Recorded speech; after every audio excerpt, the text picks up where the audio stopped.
Coming to provision for depreciation. Now students, there are various methods of recording depreciation. We had understood it earlier as well. So just to recall it, there are two methods of recording depreciation. One is that it is recorded in machinery account.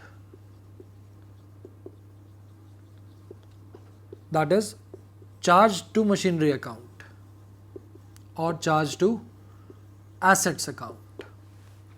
Then the second method is that it is recorded in provision for depreciation account. Provision for depreciation account, or in some cases it is also referred to as accumulated depreciation account. Till now we had done the recording of depreciation or charging of depreciation straight away to asset account. So what if we prepare provision for depreciation account? Let us understand journal entries in this case when depreciation is actually recorded in provision for depreciation account. Now in this case students, whenever we purchase asset, purchase of asset is there, the journal entry would be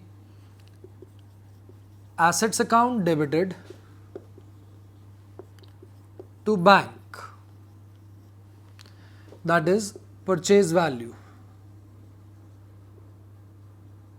plus in case there is some cost at the time of or expenses at the time of purchase, at the time of purchase.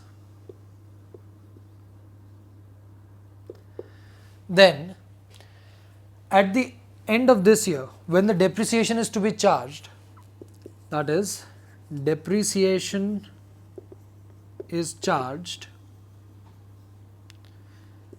then the entry is actually depreciation account debited, since depreciation is an expense, so debited, to provision for depreciation account, to provision for depreciation account. Now students, here lies the difference.